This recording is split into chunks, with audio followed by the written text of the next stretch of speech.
everybody and welcome back to another video. In this video, I will be covering the derivative of arc cosine x with respect to x. Now, to begin, we are going to take the cosine of both sides of this function.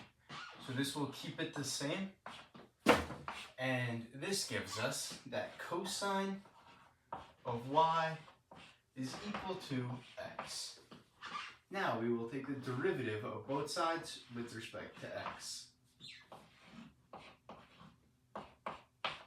So the derivative of cosine y with respect to x is just a chain rule. So this is the derivative of the inside, which is dy over dx, which is what we are looking for, times the derivative of this. So this is the negative sine of y, and that is equal to the derivative of x with respect to x, which is just 1.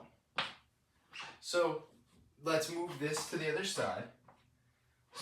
And then let's substitute our y for arc cosine of x. So this is y is equal to arc cos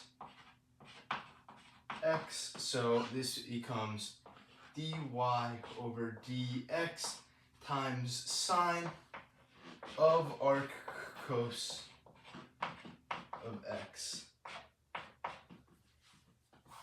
is equal to -1. Now we are going to divide both sides by sine of y,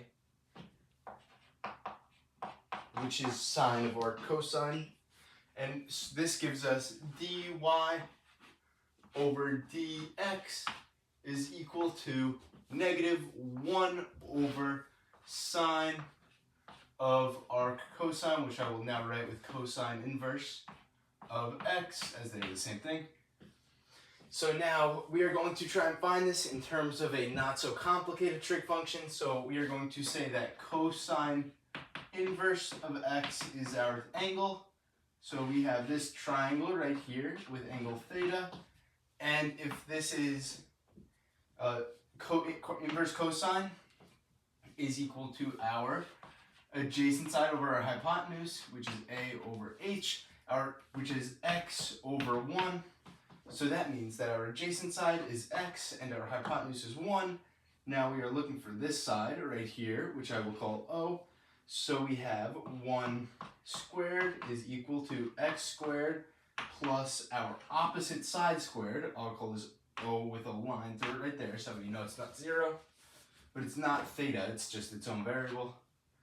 So this tells us that 1 minus x squared, the square root of this is our opposite side squared, or is it our opposite side, and sine of this theta, which is sine of this, which is this, is equal to our opposite, so this, over our hypotenuse, so it would be the square root of 1 minus x squared divided by 1. So which is just equal to the square root of 1 minus x squared. So the derivative of our function with respect to x is equal to -1 divided by the square root of 1 minus x squared. And that is our answer. Thank you for watching.